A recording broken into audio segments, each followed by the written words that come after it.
Yo, what up, guys? We got Dakota, who just got first place at locals with Yubel. You have any shout-outs? You want to go right into your deck profile, dude? Just go straight into that. Let's go. All right.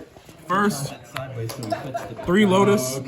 Card gets you into the best card in your deck. It also cycles itself back. It's pretty much your main play starter.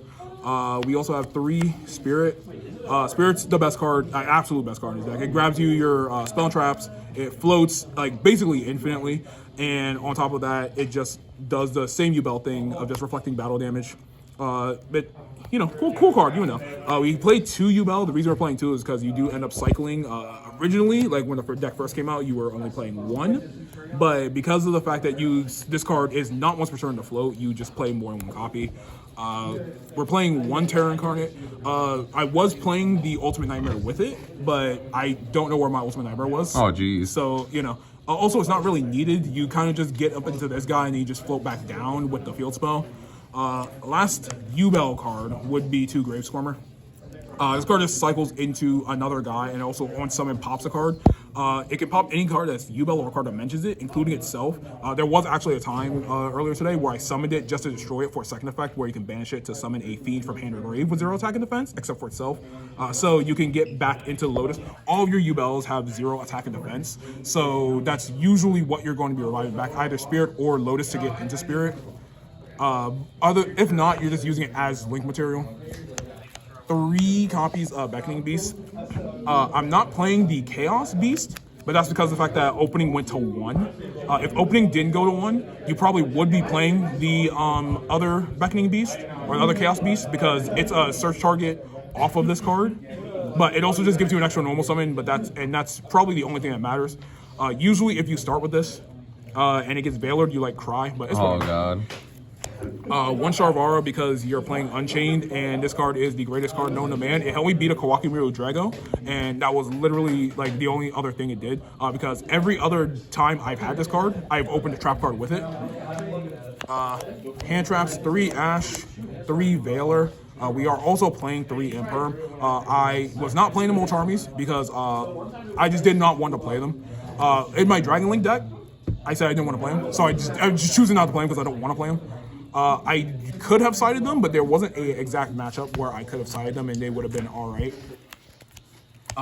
Next, 3 Nightmare Throne. This card's like I said, Spirit was the greatest card, but it's because of this. It searches on activation or pops a guy in deck.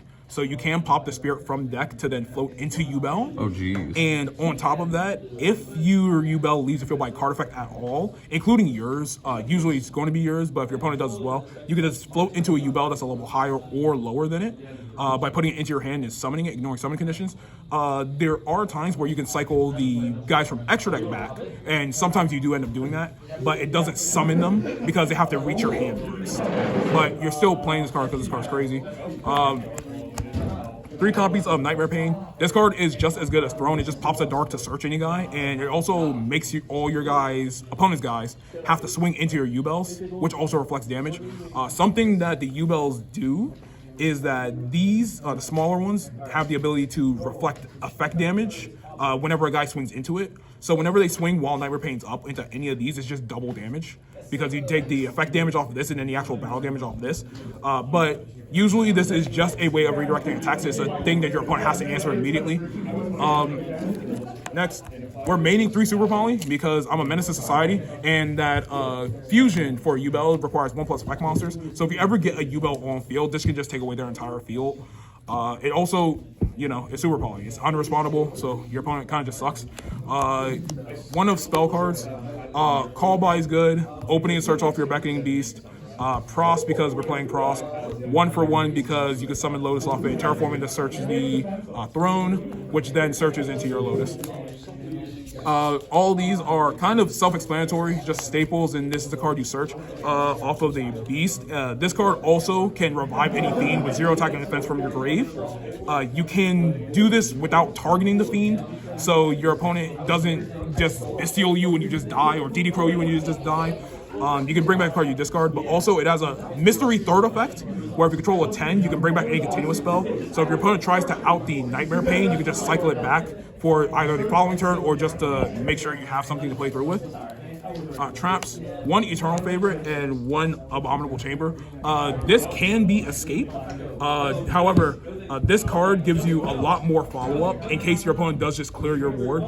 Escape is better for just interacting, but this is better for follow-up. And Eternal Favorite is a card a lot of people actually don't know. So once per turn, you can either bring back a Yubel from grave or banished, or you can, if you control specifically the original Yubel, then you can pitch a card and send this to grave to Super Poly with your opponent's stuff. Oh, geez, that's sick. Yeah, the only problem is that this card has to already be face up, so you can't just go flip it, then immediately do it. You have to flip it up, wait for your opponent has a response. If your opponent doesn't have a response after that, then you declare that effect. But other than that, it's just Super Poly, just a 4th copy Super Poly. Is it searchable in any way or no? Yes, so Spirit of Yubel searches or sets any spell trap that mentions Yubel directly. Nice. So you can add Eternal Favorite or Pain. There is a third target in the form of Mature Chronicle, but I don't play Mature Chronicle because I think that card just doesn't do anything by itself. You would think that this card will also be able to search Nightmare Throne, but Nightmare Throne doesn't specify Yubel. It says Yubel monster in every basic portion of its text, so you can't grab us off this, which to be fair, I'm pretty sure that's like a balancing reason, because otherwise if you can use this to grab this, then you just win the game every time you decide to open this card or this card, because it's just infinite advantage. I like winning the game. Yeah, that's pretty cool. That's why we're playing 2 copies of Fan of Yubel. I didn't have the third one. I picked the third one up earlier today, but this card's crazy. It just contact fuse from hand, field, or grave, and it changes the monster back to pop a Yubel. Because Spirit is not once per turn, you will just be using this as basically a call by to pop into this, to tag into the Yubel. On top of that, this card is not once per turn to summon itself. So if you do tag into pop this to summon this, you can just tag them into summoning the next one. That is why you should be playing 3. I didn't have 3, but now that I have 3, I will be playing 3. The other card is the new Yubel fusion, the Loving Defender Forever. Requires a Yubel monster at 1+ effect monsters on the field, which is why Super Poly is so good. This card can just turn your opponent's entire field into nothing as long as they aren't playing 3 blue eyes white dragons. So after that, it also does the same Yubel thing where it will inflict damage to your opponent, but it's just if it battles in general, and also banishes the guy that it battles. But it also does like this other random effect of burning for 500 per material, but it doesn't. That only comes up when you're going into time. Other than that, like it can close out games. It never really does though. It just is there to pop a guy or banish a guy, and then be a Super Poly. Other Super Poly targets. 1 Garura, Mud Dragon. I made Mud Dragon a lot more than I have Garura. I think it's just because of the fact that the way the locals was and what my matchups were.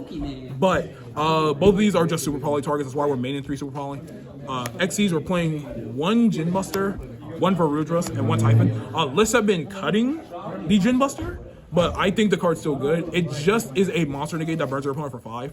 It doesn't seem all that good because it requires 2 level 2 darks, but your Beckoning Beasts end up getting into it early if you don't make an early Phantom. Varudras is the other negate, is an Omni. It also just pops a card basically at any time. When it negates, when it attacks, when it's destroyed, it all pops. And Typhon's just a good card.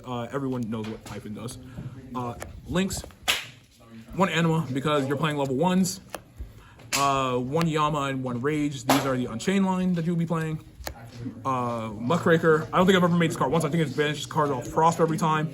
1 Cross Sheep. Cross Sheep is really good because since Phantom is a contact fusion, you are free to just summon this, contact fuse into this, then this can bring back another guy to make a line. Sick. The only thing is that before you did it so you can make Appaloosa, but now that Appaloosa has been banned, it's just here to be here. Yeah, like you don't have anything you're using the bodies for, really? Yeah, the only thing you'd really be using the bodies for are like Dark and SP, but then at that point, you already have the 2 bodies to make them anyways. But the other 2 links are Dark and SP. Dark because it revives the guy. SP to make off the Rage, because other than that, there's nothing else. You can make any of these off of this Rage, but like... It's not giving you any value. Yeah. Like you could take the Anima out and instead play Anguish or any other card that's like better than this card, because this card also hasn't come up, but it does have its flex spot. This extra deck that before I put this Anima in was 13. I remembered the Dark, so that made it 14, but the Anima is a 15 card. I probably would be playing this as the 3rd Phantom, but a lot of lists aren't, or some lists aren't maining super poly, so you don't have to play the super poly. Yeah, so you have a little more room. Yeah. Why not cut the cross sheep if it doesn't do anything?